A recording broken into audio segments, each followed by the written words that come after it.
Gloire à notre Seigneur Jésus-Christ. Jésus, Jésus, Jésus le meilleur. Jésus, nous voulons t'élever, te magnifier, te glorifier et bénir ce merveilleux et beau nom. Ce nom-là qui surpasse tout autre nom. Ce nom-là qui nous avons la paix, nous avons la joie, la tranquillité. Nous avons, oui, l'essence, la source de la vie. La source de la quiétude, la source de la paix, Jésus-Christ. Oh, nous voulons t'élever, te magnifier en ce matin. Nous voulons te glorifier en ce matin. Père, nous regardons la terre, nous regardons les nations, nous regardons les familles, nous regardons les continents, nous regardons nos peuples, nous regardons notre société. Que de troubles. Que de troubles, que de troubles. Ô Père, nous appelons à toi. Nous appelons à ton amour. Nous appelons à ta main. Nous appelons à ta main puissante. Nous appelons à ta compassion. Nous appelons à ton intervention. Oui, sans toi, nous ne pouvons rien faire. Et même, je peux ajouter, rien faire de bon. Voilà pourquoi les bonnes œuvres que tu as toi-même initiées, nous prions que tu les achèves. Nous prions que tu emmènes au terme toutes ces bonnes œuvres. Nous prions que ton amour surpasse, Père éternel Dieu, toute situation de désobéissance. Aide-nous à sortir. Aide-nous à sortir de ces chaînes de la mendicité, ces chaînes de malheur, de l'échec, du recommencement, ces chaînes du péché, ces chaînes de la désolation, ces chaînes du désespoir. Aide-nous afin que nous en sortions pour notre épanouissement et pour ta gloire. Pour notre épanouissement et pour ta gloire. Nous voulons te magnifier. Merci Père pour ce temps que tu permets. Nous prions que ta gloire soit palpable et tangible et que ta puissance descende. Que ta puissance descende et que les cœurs soient touchés, transformés, ramenés à toi pour la seule gloire de ton nom. Les cœurs soient touchés, transformés et ramenés à toi, Jésus. Ceux-là qui sont disposés, qui sont au bout, Père éternel Dieu, qui ont besoin de ton intervention. Que le Saint-Esprit les visite, que le Saint-Esprit les visite et que solution leur soit accordée. Pour ta gloire, pour ton nom, Jésus-Christ, merveilleux. Seigneur, sois élevé, sois élevé. Bien-aimés, nous sommes là à notre rendez-vous connecté à la source d'eau vive. Ce rendez-vous que nous voulons prophétique, ce rendez-vous que nous voulons singulier, particulier. Connecté à la source d'eau vive, connecté à Jésus-Christ, c'est lui cette source d'eau vive. Comme il le disait à cette femme samaritaine, si je te donne de cette eau, celui qui boit de cette eau n'aura plus jamais soif. Cette eau, c'est lui, Jésus, qui étanche la soif spirituelle, qui étanche nos soifs les plus rudes. Et la particularité de notre Seigneur Jésus, lorsque nous le rencontrons, nous voyons que les choses changent, les choses bougent dans notre vie. Nous voyons que nous avons la capacité. Il nous donne cette capacitation-là qui nous permet de tenir pendant les temps troubles, de tenir pendant les temps de vicissitude. Seul lui, Jésus, a cette solution. Excusez-moi. Seul lui, Jésus, a cette capacité. Seul lui, Jésus, a ce pouvoir de nous donner la tranquillité pendant les temps troubles. Bien-aimés, nous allons, durant ce peu de temps, nous allons, avec le Saint-Esprit, discerner la saison de la paix au milieu de la tempête. Nous allons discerner la saison de la paix au milieu de la tempête. Au milieu de la tempête. Nous sommes à Jésus. Cela ne dit pas que nous n'allons pas rencontrer des temps troubles. Nous sommes en Jésus. Cela ne dit pas que nous n'allons pas rencontrer des temps troubles. Le Saint-Esprit habite en nous.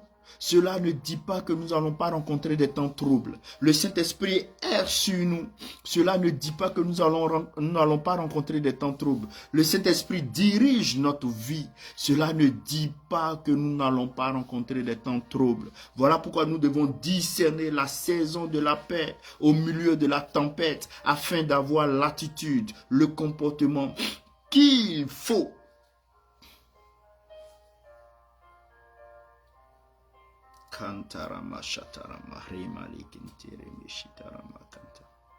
Vous voyez, un roi demandait une fois à des artistes.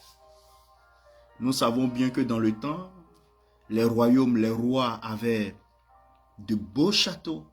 Et ces châteaux-là avaient des peintures, des tableaux beaux.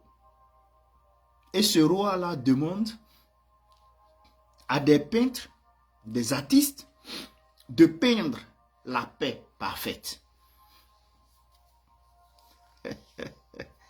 Il dit, faites-moi une peinture.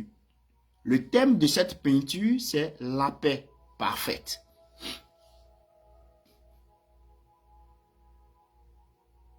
À votre avis, quelle peinture aurez-vous fait?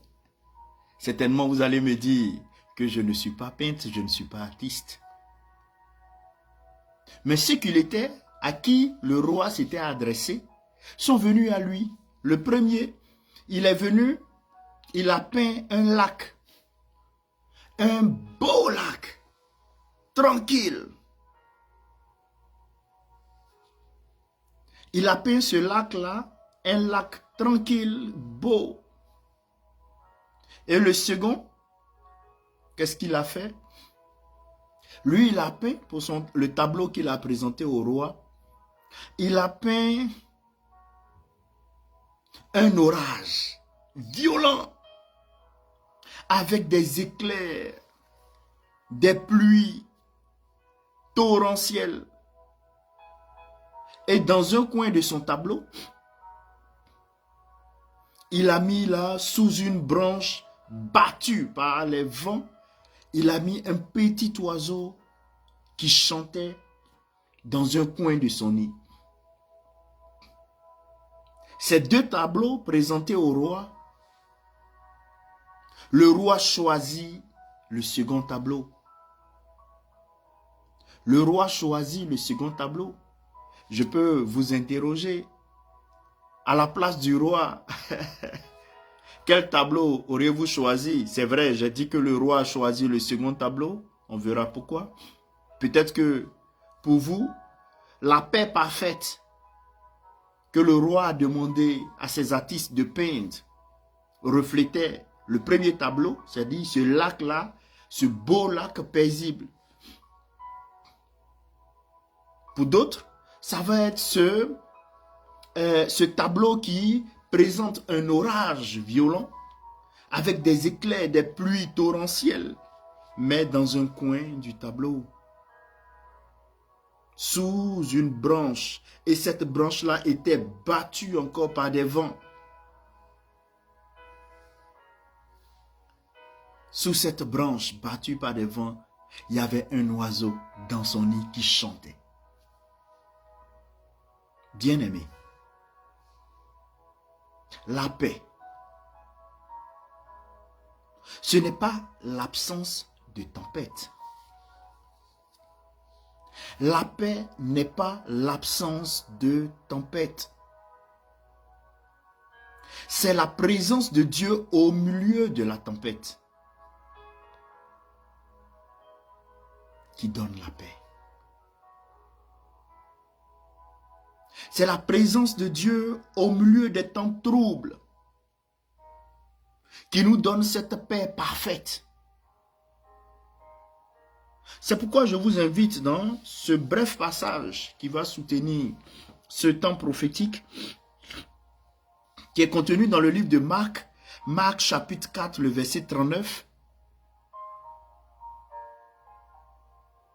Conséquence d'une belle histoire des disciples se trouvant avec leur Seigneur, pour ne pas dire notre Seigneur, dans la barque, voyant la barque qui était battue par des vents violents, l'eau même intégrait la barque. Mais qu'est-ce que la Bible nous dit avant même le verset 39 de Marc 4? La Bible nous dit que le Seigneur dormait sous un coussin, paisiblement. Paisiblement. Et les disciples vont à le réveiller. Mais maître, ne t'inquiètes-tu pas de ce qui nous arrive? Nous allons couler. Nous allons couler, nous allons sombrer. Dans cette vie difficile, dans cette nation compliquée, avec ces populations déchaînées, nous allons couler. Avec la maladie autour de nous, l'échec autour de nous, la perte des êtres chers. Tu perds ton enfant, tu perds ton épouse, tu perds ton époux, tu perds un père, tu perds une mère, tu perds un boulot, tu perds des moyens financiers, tu perds du matériel. Et le Seigneur est silencieux. Et le Seigneur est silencieux. Mais la Bible nous dit, en Marc 4, 39, oui, les disciples ont dépeint ce tableau-là triste. Ils ont dépeint ce tableau-là triste. Avec une situation imminente du bateau qui allait sombrer dans l'eau. Donc une situation imminente de danger réel. Ce n'était pas un danger à venir, c'était un danger réel dans lequel ils étaient au milieu de ce danger qui était vivant, qui était tangible. Le maître était dans le silence du sommeil. La paix, ce n'est pas l'absence de tempête. Jésus s'étant réveillé, il menaça le vent et dit à la mer, silence, tais-toi. Et le vent cessa et il eut un grand calme. Oh, que c'est merveilleux. Jésus-Christ a le pouvoir de menacer le vent violent. Jésus-Christ a le pouvoir de donner instruction à la mer. Jésus-Christ a le pouvoir de parler à la nature. Jésus-Christ a le pouvoir de donner des instructions à la nature. Oh, ça dit qui il est. Ça dit qui il est. C'est celui-là qui a conçu cette nature. C'est celui-là qui a conçu le vent.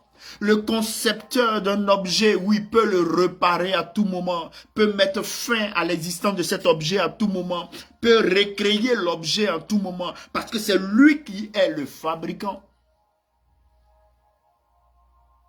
La paix est parfaite. Voilà pourquoi, oh Seigneur Esprit Saint, donne-nous de discerner cette saison de la paix au milieu de la tempête.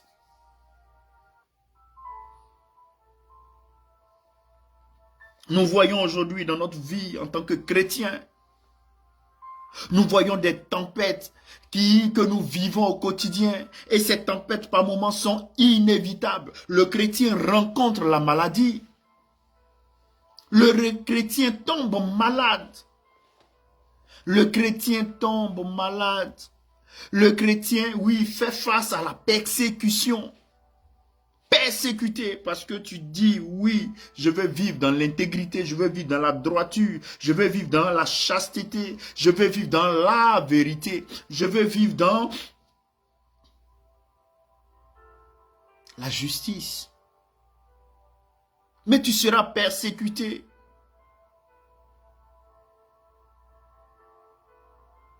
Le chrétien rencontre des épreuves familiales. Des chrétiens ont des familles brisées. Difficultés de communication avec les enfants, difficultés de communication entre époux. Les chrétiens rencontrent ces troubles. Mais Jésus est là.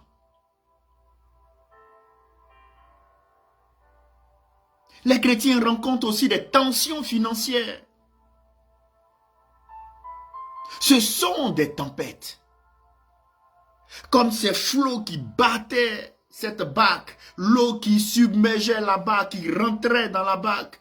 Oui, les disciples dans la barque avaient peur. Oui, toi aussi aujourd'hui, tu as peur. Quant au lendemain, tu as peur quant à l'avenir des enfants. Tu as peur quant à ton avenir. Tu as peur quant à tes défis financiers. Tu as peur parce qu'il y a des impôts à payer. Tu as peur parce que tu as des charges financières énormes. Tu entreprends, tu mènes des activités. Les activités commencent et c'est les échecs. Tu as peur.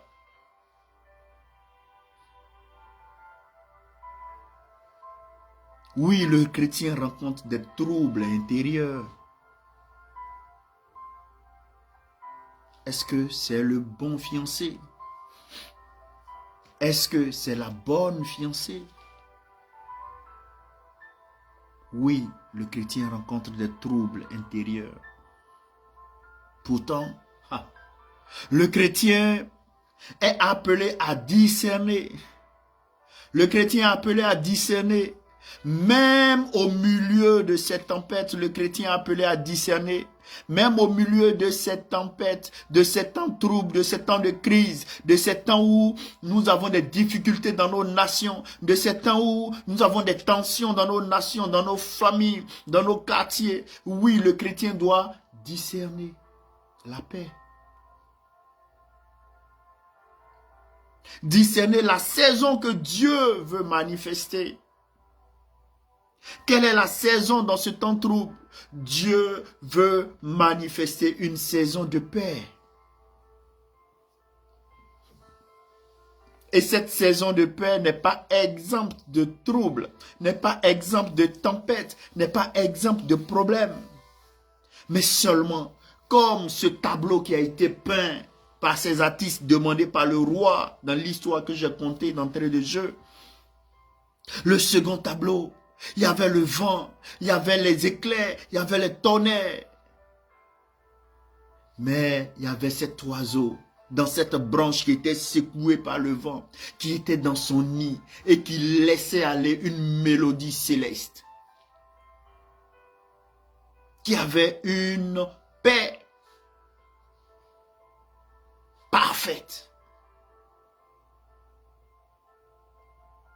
C'est cette paix-là qui témoigne de la présence de Dieu en toi, que oui, tu fais confiance totalement à Dieu pour la direction de ta vie, pour la direction de tes projets, pour la direction de ton ministère. Quand on te dit que ce sol est un sol aride, quand on te dit que ce sol est un sol non atteint, non accessible, tu dis Jésus, il est en moi.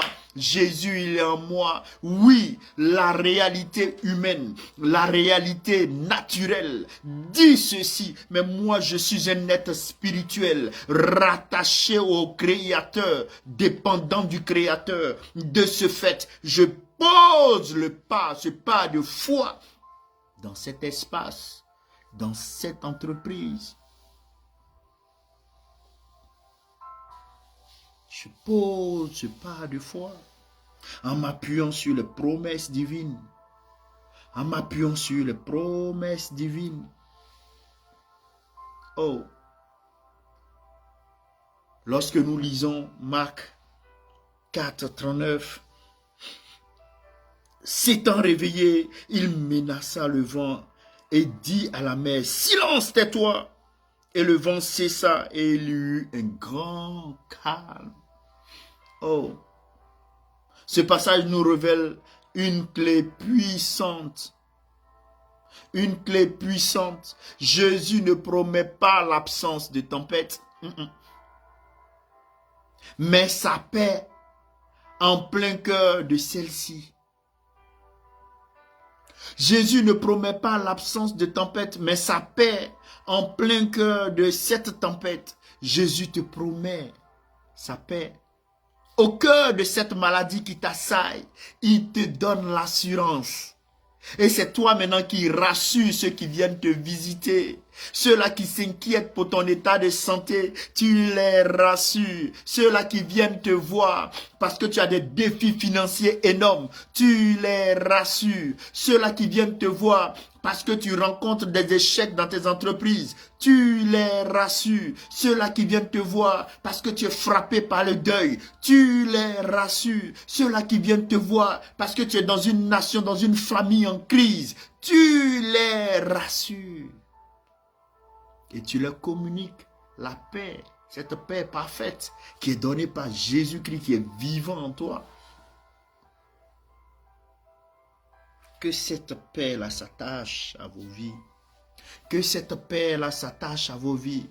Que les difficultés financières ne vous emmènent pas le trouble. Que les difficultés financières ne vous fassent pas perdre pied. Que les difficultés financières ne vous emmènent pas à abandonner votre foi. Que les difficultés financières ne vous conduisent pas à l'erreur. Ne vous conduisent pas au péché. Ne vous conduisent pas au désespoir. Ne vous conduisent pas au suicide. Vous conduisent pas à l'abandon. Oui. Que tes biens qui ont été saisis, que l'endettement ne te rend pas esclave du péché, mais qu'à l'intérieur de cette tempête, tu dises, Jésus, je te fais confiance. Jésus, je crois en toi. Jésus, agis, glorifie ton nom.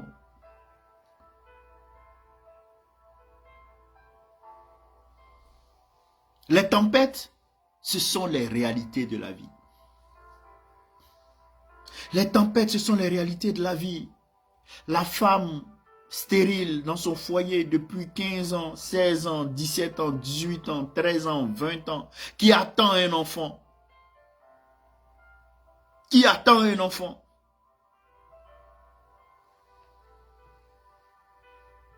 Ce jeune qui passe les concours pour avoir un emploi depuis plusieurs années, malgré qu'il a les spécialités, les diplômes dans la main. Mais aucun emploi. Ce jeune-là qui est confronté à des examens, cette jeune fille qui est confrontée à des examens, mais qui n'arrive pas à passer le pas, des rencontres d'échecs, de recommencement, de frustration, de déception par rapport aux autres qui te regardent, aux autres qui, selon toi, avancent plus vite que toi. Cela t'amène le désespoir, la honte, la chaîne. Les tempêtes, ce sont les réalités de la vie. Tu n'arrives pas à prendre soin financièrement, matériellement de ta famille. Tu es obligé par moment de courber les chines pour aller voir le voisin, pour avoir le pain pour ta famille. Mais tu es chrétien.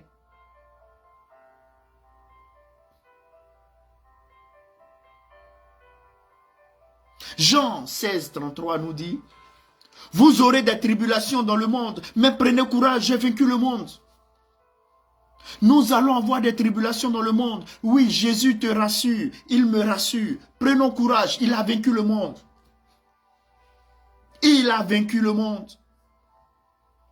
Personne ne pourra échapper aux épreuves. Non, sinon nous ne serons pas aiguisés. Oui, l'or pur passe par le feu pour avoir le produit in fine parfait. La tempête te dit qu'en face de toi, Dieu est là. La tempête te dit qu'en face de toi, il y a la présence de Dieu. C'est pas parce que ça ne va pas que Dieu n'est pas présent. La tempête peut être un test de foi. Voilà pourquoi tu dois pouvoir discerner la saison de cette paix-là. Tu dois pouvoir discerner Parce que, oh, à l'intérieur de cette tempête, Dieu veut voir. Est-ce que tu lui fais confiance? Il dira en Jacques, chapitre 1, les versets 2 à 4, il dira, mes frères, regardez comme un sujet de joie complète les diverses épreuves auxquelles vous pouvez être exposés, sachant que l'épreuve de votre foi produit quoi? La patience. Les épreuves de votre foi produisent la patience, mais il faut que la patience accomplisse parfaitement son œuvre, afin que vous soyez parfaits et accomplis, sans faillir en rien. Donc, cela implique les épreuves. Cela implique les tempêtes dans la vie du chrétien. Bien-aimés, les disciples avec Jésus dans la barque, lorsqu'on l'a vu tout à l'heure dans Marc chapitre 4,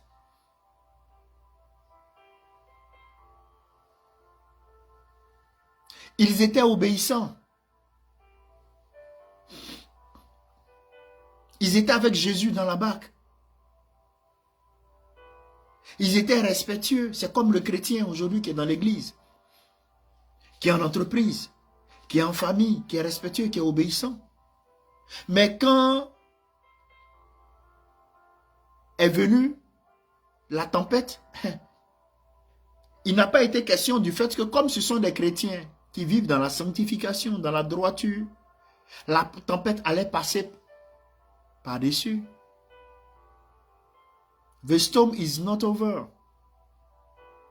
La tempête ne passera pas par-dessus. Mais ils étaient à l'intérieur de cette tempête. La maladie ne passera pas par-dessus de toi. Parce que tu es chrétien, tu vis dans la sanctification. Tu es droit, tu es intègre. Les défis financiers ne passeront pas au-dessus de toi. Les disciples ont rencontré la tempête. Ils étaient à l'intérieur de la tempête. Ils ont affronté la tempête. La différence avec les autres barques, c'est que eux, leur barque, Jesus était in. Il était in. Il était à l'intérieur. Jésus était à l'intérieur. Donc lorsque tu rencontres une tempête, lorsque tu rencontres des défis et que à l'intérieur de cette tempête, à l'intérieur de ces défis, tu rentres avec Jésus à l'intérieur, sois zen, que ce soit la maladie, que ce soit les défis financiers, que ce soit la persécution, rentre avec Jésus. Je veux que tu retiennes ça et que cela s'attache à ta vie. Rentre dans tout défi avec Jésus, avec humilité et dépendance à lui. Les tempêtes sont les réalités de la vie. L'autre aspect que je vous présente, c'est que le Dieu de paix est présent dans la barque. Je mets l'accent là-dessus maintenant.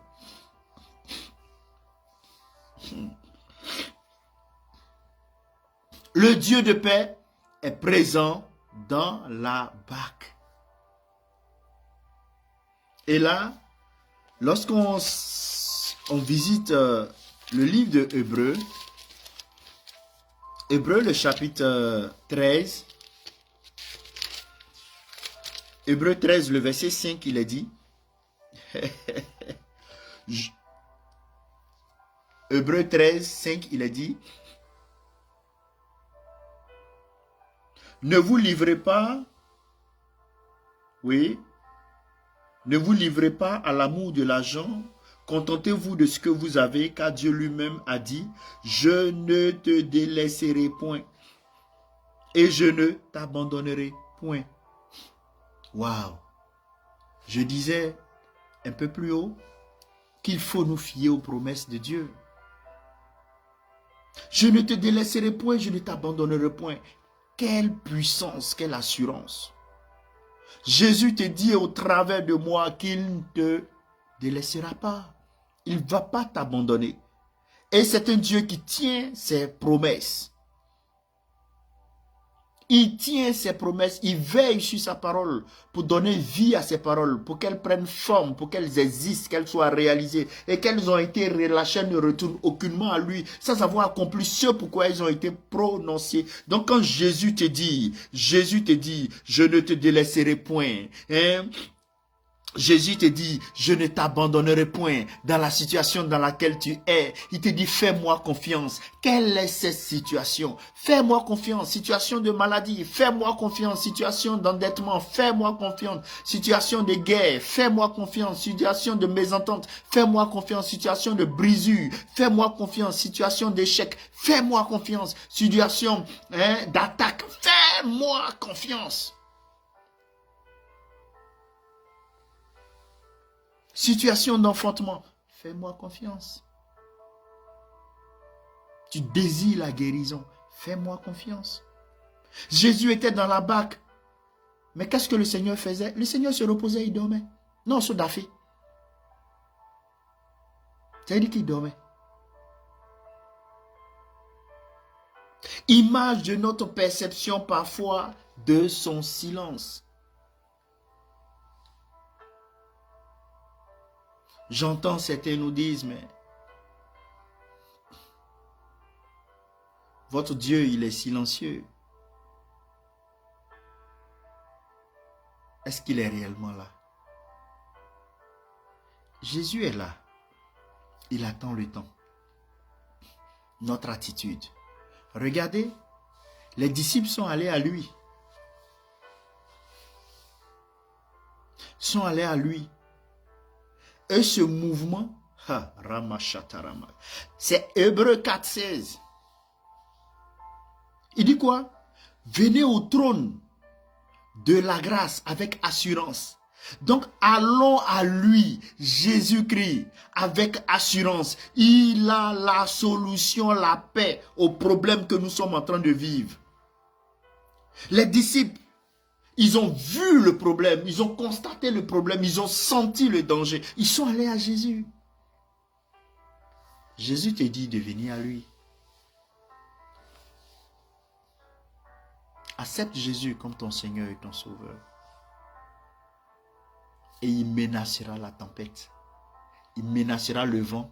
Il parlera à la mer. Et ils vont obéir. Dans ta vie.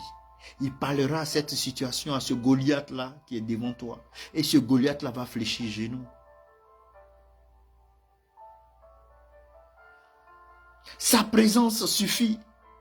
La présence de notre Seigneur Jésus suffit. Même cette présence silencieuse garantit la victoire. Voilà pourquoi nous, en tant que chrétiens, nous manifestons notre assurance, l'assurance de notre salut. Nous la communiquons, nous la vivons. Parce que oui, Jésus est là dans la barque. Il est là dans notre vie. Le Saint-Esprit est en nous, avec nous et sur nous. Et Jésus a dit, je serai avec vous jusqu'à la fin des temps. Plus que vainqueur suis-je. Plus que vainqueur tu es. Discerner la saison de la paix, c'est comprendre que la paix ne vient pas de l'extérieur, mais de la présence de Dieu en nous. La paix ne vient pas de l'extérieur, mais de la présence de Dieu en nous. La présence de Jésus-Christ en nous.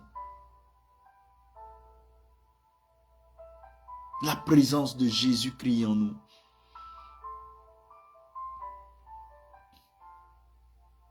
Oui, bien-aimé. Discerner la saison de la paix, c'est une affaire de foi.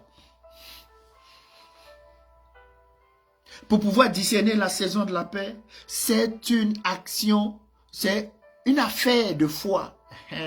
Il faut avoir la foi. D'abord, il faut venir à Jésus. Il faut aller à Jésus dans cette foi-là que Jésus peut solutionner le problème que tu as. Et on a lu Marc. Mais quand on va à Marc, on était au verset 39. Mais lisons rapidement le 40. Marc 4, le 40. Il va te dire, Jésus dit, mais attendez, hey, cher ami, pourquoi avez-vous ainsi peur? Pourquoi avez-vous ainsi peur? Marc 4, le verset 40. Pourquoi avez-vous ainsi peur? Comment n'avez-vous point de foi? Deux questions. Alors qu'il est là. Jésus est dans ta vie. Pourquoi céder? Pourquoi abandonner? Pourquoi t'as donné à la prostitution, à la magie, au vol, à la tricherie, alors que Jésus est dans ta vie?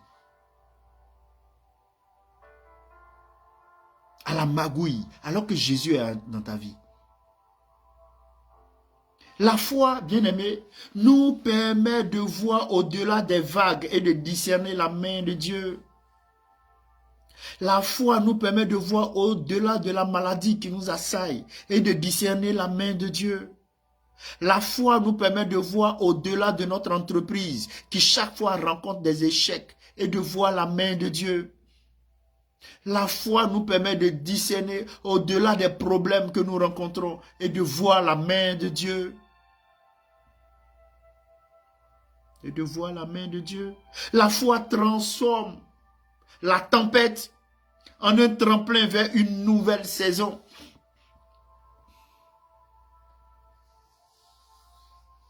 La foi est une ferme assurance des choses qu'on espère, une démonstration de celles qu'on ne voit pas. Bien-aimé, la vie de foi n'est pas logique. Lorsque vous voulez comprendre la vie chrétienne comme une religion, vous allez rentrer dans la logique. Vous allez rentrer dans les calculs. La vie chrétienne est une relation. La chrétienté n'est pas une religion. Quand vous prenez la définition de la religion, on vous dira que ce sont les efforts des hommes pour aller vers la divinité, vers un Dieu. Mais pour nous, on n'a fourni aucun effort. C'est Dieu qui est venu à nous, Jésus-Christ. C'est pas logique. Le Créateur se soucie de sa créature jusqu'à prendre la condition humaine pour cette créature-là. Ça choque Satan, ça le rend malade.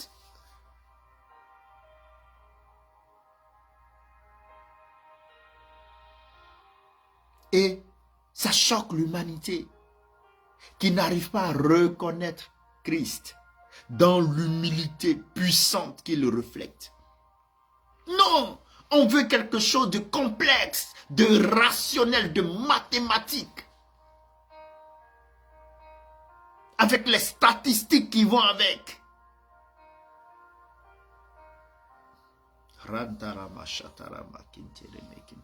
La foi transforme la tempête en un tremplin vers une nouvelle saison.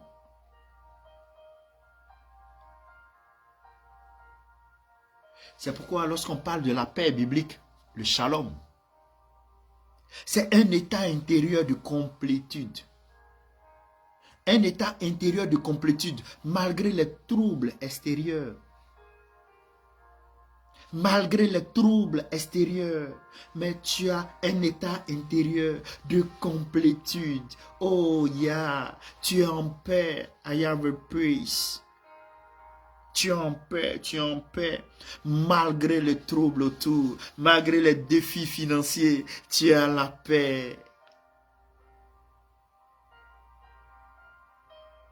Oui, bien-aimé, la parole de Jésus transforme les saisons. La parole de Jésus transforme les saisons. La parole du Seigneur, notre Seigneur Jésus-Christ, transforme les saisons. Et on le voit dans Marc 4, 39. Il est dit quoi là-dedans? Il dit silence, tais-toi. Moi non. Ferme ta bouche. C'est comme ça il parle à la mer. Tais-toi. Un ordre divin et non une simple réaction. La parole de Jésus transforme les saisons. Jésus dit au vent, silence, à la mer, tais-toi. Il les menace et les deux obéissent. Donc la saison dans laquelle tu es, le Goliath qui est devant toi, le défi qui est devant toi, ah, oh, Chataramakent, va à Jésus et emmène Jésus en le réveillant par la foi, par la foi, pour que Jésus relâche une parole, par rapport à la situation dans laquelle tu te trouves. Et lorsque Jésus a relâché la parole, la situation qui est devant toi, qui a des oreilles, va entendre. Le vent a eu des oreilles pour entendre. La mer a eu des oreilles pour entendre. Et ils sont rentrés en obéissance. Donc la situation dans laquelle tu es va entendre. Lorsque tu vas réveiller Jésus par la foi, tu vas réveiller Jésus dans la prière, tu vas réveiller Jésus dans la méditation, tu vas réveiller Jésus dans la louange, dans le jeûne et la prière. Jésus va relâcher une parole qui va imposer obéissance à la situation dans laquelle tu es.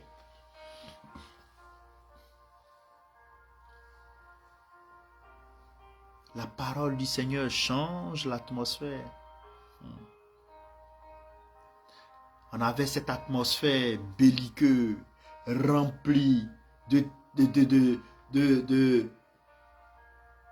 tempêtes, avec un vent violent, avec les vagues qui s'abattaient. Paf, paf. La parole du Seigneur a calmé tout ceci. Sa parole redéfinit les saisons. La parole de Jésus redéfinit les saisons. D'un moment chaotique, il crée une saison calme. D'un moment chaotique, Jésus crée une saison calme.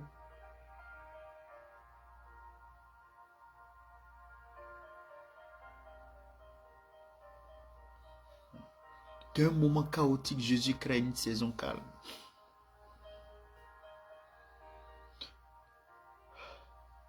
Et le psaume 107, le verset 29, il est dit là-dedans. Il arrêta la tempête, il ramena le calme et les ondes se turent. Il arrête la tempête, il ramène le calme et puis les ondes se taisent, se tuent. Bien-aimé, la parole de Jésus change la saison. La parole de Jésus change la saison. Emmène Jésus à parler dans ta situation. Comme les disciples, réveille Jésus par la foi. Pour les disciples, Jésus était là physiquement. Pour nous, Jésus est là en esprit, par le Saint-Esprit. Donc, par la foi, on le réveille. Par la foi, nous emmenons Jésus à parler en rendant sa parole vivante. Les promesses qui sont là, on les rend vivants. Et par la foi, ces promesses-là sortent et parlent à la situation dans laquelle nous sommes. Et nous voyons que l'atmosphère maintenant devient favorable pour nous donner cette paix parfaite. Tu peux me dire, bien sûr, comment discerner la saison de la paix au milieu de la tempête? Au moment où tout ne va pas, comment discerner? C'est possible. Par l'écoute, dans un premier temps. Par l'écoute de Dieu. Et c'est pourquoi Habakkuk, le chapitre 2, les versets 1 à 3, vont nous dire, je me tiens à mon poste.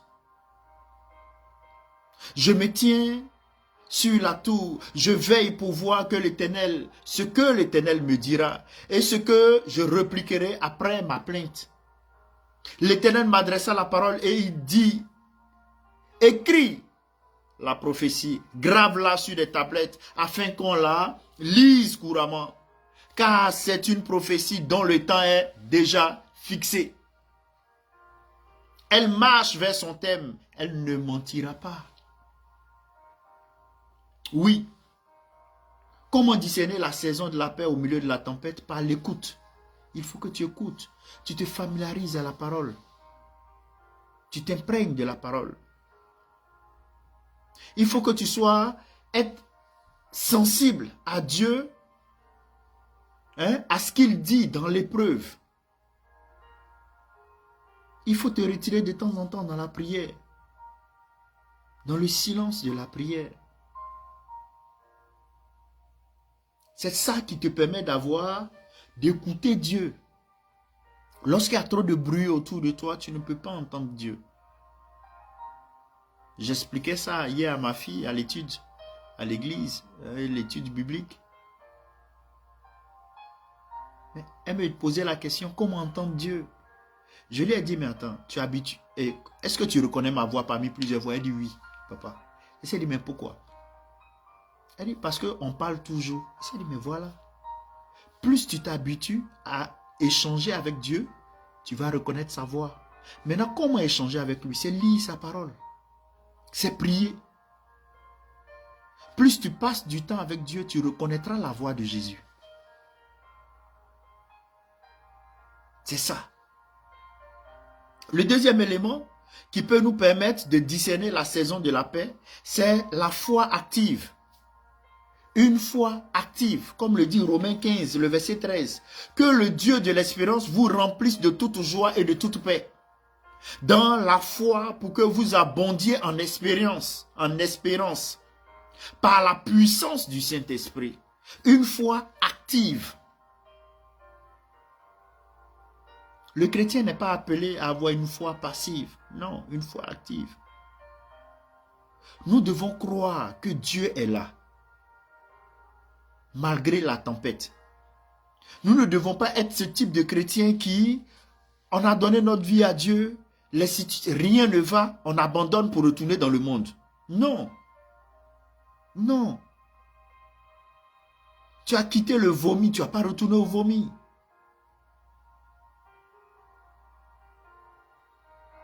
Les gens se moqueront de toi parce que tu es malade en tant que serviteur de Dieu. Mais tu es malade en tant que serviteur de Dieu. Dieu se glorifie dans ce mal-là. Tu as des difficultés financières. Mais Dieu se glorifie dans cette difficulté financière.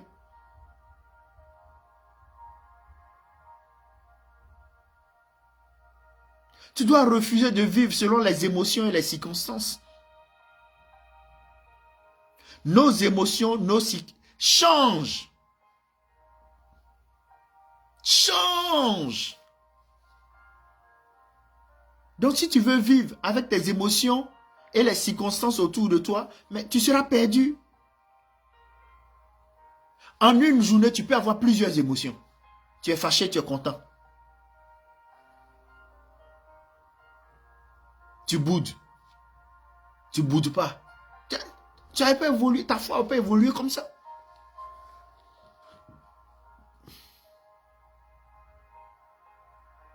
Après, tu es là, tu es triste. 5 minutes après, tu es content. Après, tu es fâché. Après, tu es triste. Mais non, ta vie ne peut pas évoluer comme ça, bien-aimé. Il faut refuser de vivre selon les émotions et les circonstances. Ça ne peut pas marcher.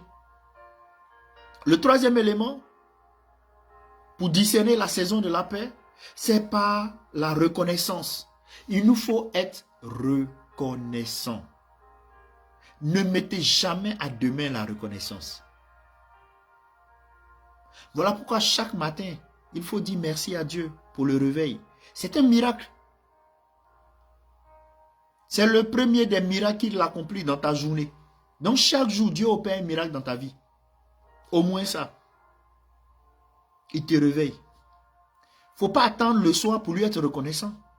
À peine tu t'es réveillé, dis merci Seigneur. Pour le souffle de vie, accordé encore. Tu m'as encore fait confiance, je suis vivant. Si tu ne t'habitues pas à être reconnaissant à Dieu à l'instant, même quand les hommes vont te faire du bien, tu attends 2 semaines après pour venir dire merci.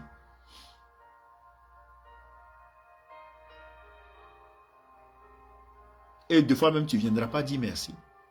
Donc, il faut être reconnaissant. C'est pourquoi Philippiens 4, les versets 6-7 vont nous dire que ne vous inquiétez de rien, mais en toute chose, faites connaître vos besoins à Dieu par des prières, des supplications, des actions de grâce.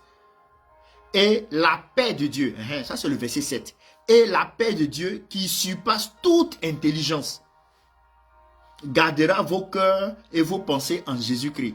Ce n'est pas logique, ce n'est pas rationnel. Ceux qui viennent avec la rationalité, ils ne peuvent pas comprendre ça là. C'est trop fort pour eux.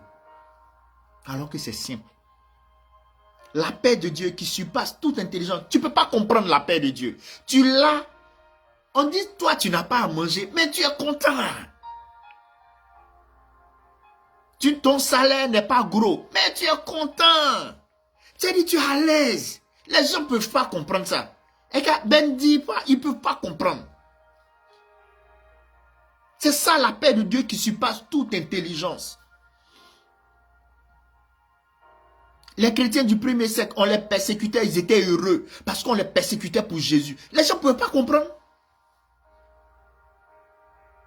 Tu peux comprendre quand on te donne à manger au lion parce que tu appartiens à Jésus. Et puis tu es content, la personne est contente. Oh oui, je serai persécuté, tué pour Jésus. Oh, quelle gloire, quel honneur. Aujourd'hui, les chrétiens, vous allez tous fuir.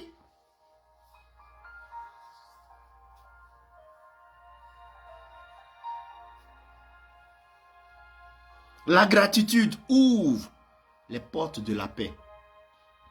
La gratitude ouvre les portes de la paix. Oui, bien-aimé, la gratitude ouvre les portes de la paix. La paix de Dieu, comme on l'a dit, ça surpasse toute intelligence. Donc, il nous faut être reconnaissant. C'est un élément qui nous permettra de discerner la saison de la paix pendant la tempête. Le dernier élément que j'évoque, c'est la communion avec le Saint-Esprit. Bien aimé, je le redis. Il y a eu le temps où Dieu le Père agissait directement. Il y a eu le temps où Dieu le Fils est venu, Jésus. Aujourd'hui, nous sommes à l'ère du Saint-Esprit. Tu ne collabores pas avec le Saint-Esprit.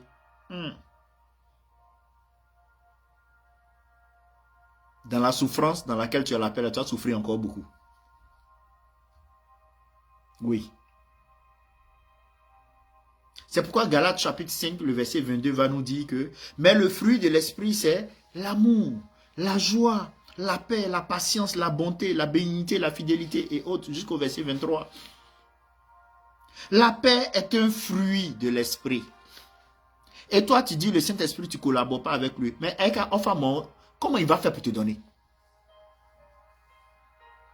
Dieu dit que c'est moi, Kouadio, prophète Kouadio, c'est moi qui ai, je prends cette clé USB là pour toi. Tu dis, tu ne parles pas avec moi. Tu ne collabores pas avec moi. Mais il te donne clé USB là comment? Dites-moi. Comment il a te donné ça? Je ne pourrais pas te donner. Donc la paix parfaite est donnée par le Saint-Esprit. Cette paix-là qui surpasse toute intelligence, qui garde nos cœurs et nos pensées en Jésus-Christ, c'est donné par le Saint-Esprit. Tu dis que tu ne collabores pas avec lui. Mais tu seras troublé. Tu vois sorcier partout. Tu es troublé. Un petit bruit, tu vois un sorcier, une souris qui passe, ton grand-père qui est en train de courir dans ta maison. Mais tu es là, tu es troublé. Et ça, tu dis, tu es femme de prière, tu es homme de prière.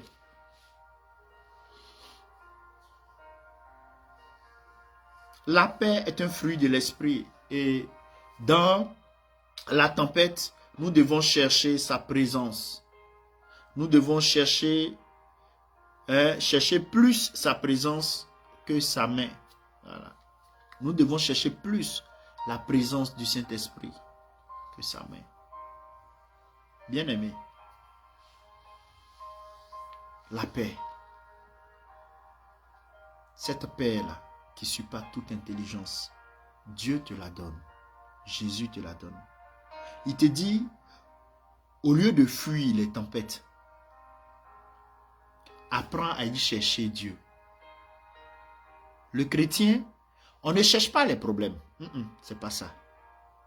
Mais lorsque les problèmes se présentent sur notre chemin, on ne les fuit pas. On ne fuit pas les défis. À l'intérieur de ces défis, nous cherchons Dieu dans ce défi. Le défi, ça peut être la maladie. Ça peut être la stérilité. Ça peut être les affaires qui ne marchent pas. Ça peut être le ministère qui traîne. Ça peut être des personnes autour de nous qui ne sont pas des personnes fiables. Des personnes sur qui on ne peut pas compter.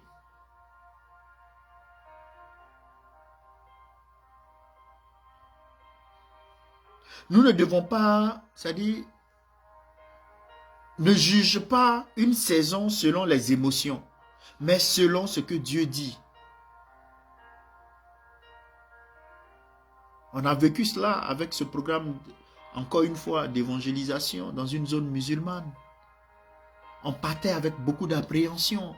Non, quand tu vas dans une... Il ne faut pas faire ci, il ne faut pas faire ça. Et nous, on est en train de... Finalement, tu es arrivé, même peut-être tu allais marcher comme ça. Mais on allait avec l'amour de Christ manifesté. Et il s'est glorifié. Ne juge pas une saison selon les émotions. Non. Selon la rationalité, la logique humaine. Non. Va avec la foi. Affronte ce Goliath-là avec la foi. Cultive la paix intérieure en nourrissant ta relation avec Jésus. Cultive ta paix intérieure en nourrissant ta relation avec Jésus-Christ. Et, oui, bien-aimé, à partir de cet instant, parle à la tempête avec l'autorité spirituelle qui t'a été donnée. Jésus a dit, tout pouvoir m'a été donné. Et je l'ai lu un peu plus haut. Il a dit qu'il a vaincu le monde. Donc nous n'avons pas à nous inquiéter. Donc, rien de nouveau sous le soleil, nous dira l'Ecclésiaste. Rien de nouveau sous le soleil. Parle à la situation. Parle à la situation au nom de Jésus-Christ. Bien-aimé, le livre d'Isaïe, Isaïe 26, Isaïe 26,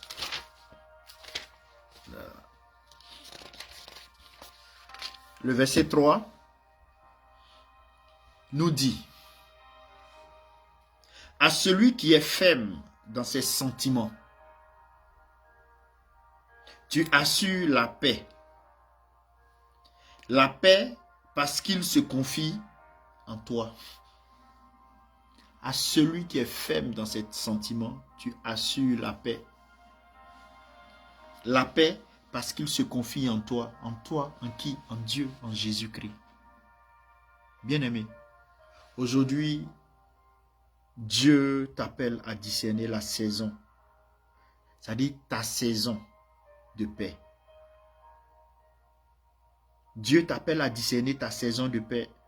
Même si tout semble s'opposer, ne te demande pas. Dieu ne te demande pas de nier les vagues. Il ne te demande pas de nier la maladie. Il ne te demande pas de nier la réalité difficile qui est autour de toi. Mais ce que Dieu te demande, c'est de croire en sa parole. C'est de croire qu'il est capable de t'aider dans cette situation. C'est de croire qu'il est capable de t'élever. C'est de croire qu'il est capable de marcher avec toi avec puissance. C'est de croire qu'il est capable de t'accompagner. Car celui qui est dans la barque est avec toi. Celui qui est dans la barque est avec toi. Et celui qui est avec toi est le maître des vents et des mers. Celui qui est avec toi est le maître des vents et des mers. Il te dit de lui faire confiance. Il te dit de lui faire confiance. C'est vrai, tu as des défis financiers énormes. Des défis de réalisation énormes, des défis dans ton foyer, des défis dans ton ministère, des défis dans ta famille, des défis dans ton quartier, des défis dans ta nation. Mais il te dit, celui qui est dans la barque, il parle à la mer, il parle à la tempête. Et celui qui est dans la barque, quand il parle aux saisons, les saisons changent. Il faut partir à lui par la foi. et l'emmener à parler, de sorte que les promesses qui sont contenues dans sa parole deviennent des promesses vivantes. Ces promesses-là prennent forme dans ta vie. C'est en cela que tu vas voir que l'atmosphère va changer. C'est en cela que tu vas voir que les lignes vont bouger. C'est en cela que tu vas voir que les choses vont changer. C'est en cela que tu vas voir sa gloire s'abattre. C'est en cela que tu vas voir que les bénédictions vont s'attacher à toi. C'est en cela que tu vas voir que tu auras la paix, même à l'intérieur de la maladie. Tu auras la paix, même à l'intérieur des problèmes. Tu auras la paix. Et c'est une paix qui surpasse toute intelligence, qui va garder ton cœur et tes pensées en toute sécurité. En qui? En Jésus-Christ. Seigneur Dieu, Dieu de gloire, nous te recommandons nos vies. Nous te recommandons nos cœurs. Nous te recommandons nos pensées. Donne-nous ta paix, cette paix-là qui surpasse toute intelligence, qui garde nos cœurs et nos pensées en Jésus, en sécurité. Donne-nous, quelles que soient les situations difficiles dans lesquelles nous sommes, de pouvoir nous en sortir en demeurant fermes. Comme tu l'as dit en Ésaïe 26, 3, que nous demeurons fermes. Que nous demeurons fermes parce que notre foi est déposée en toi. Que nous ne vacillons pas parce que nous avons faim, que nous ne vacillons pas parce que nous sommes menacés, que nous ne vacillons pas parce que nous sommes persécutés, que nous ne vacillons pas parce que nous n'arrivons pas à avoir un boulot, que nous ne vacillons pas parce que nous n'arrivons pas à avoir un mari ou une épouse, que nous ne vacillons pas parce que nous n'arrivons pas à enfanter, que nous ne vacillons pas parce que nous n'arrivons pas à avoir une entreprise qui prospère, que nous ne vacillons pas parce que nous n'avons pas les moyens financiers, que nous ne vacillons pas parce que nous ne nous en sortions pas, mais plutôt que nous demeurions fermes, que nous soyons attachés à toi. Donne-nous la paix, donne-nous le shalom qui déclenchera toute chose, qui créera cette atmosphère favorable, cette atmosphère propice, cette atmosphère qui va transformer ce désert en un oasis, cette atmosphère qui va transformer la stérile en une femme fertile, féconde, cette atmosphère qui va transformer, Père éternel Dieu, des géants en des sauterelles, en des petites choses dont nous serons plus grands, plus forts. Cette atmosphère qui va changer la donne et va nous donner une position de vainqueur et de plus que vainqueur pour la gloire de ton nom. Pour la gloire de ton nom, pour la gloire de ton nom, pour la gloire de ton nom. Excellent Dieu, je te magnifie, je t'élève, je te glorifie. Merci Père. Merci parce que tu nous donnes la paix en cette journée, en ce jeudi. Tu nous donnes la paix en ce mois de mai qui s'achève. Tu nous donnes la paix dans nos nations, avec les nations. La paix avec les enfants dans les classes d'examen. La paix avec les nations où il va y avoir des élections. La paix avec ces nations qui sont secouées. Tu nous donnes la paix qui surpasse toute intelligence. Et oui, tu vas relâcher des paroles de paix, des paroles de transformation, des paroles qui menacent le vent, des paroles qui menacent la tempête, des paroles qui menacent la mer, et les choses seront calmes. Oui, permets que notre vie soit une vie paisible en toi, quels que soient les vents, quelles que soient les tempêtes. Excellent Père, Jésus-Christ, c'est en ton nom glorieux et merveilleux que nous avons prié. Nous disons ensemble Amen et que cela s'attache à nos vies, que nous puissions le manifester et être des chrétiens excellents, même face aux défis. Gloire à Jésus. Amen, amen, amen, amen. Que le Seigneur nous bénisse. Amen, amen. Merci à tous.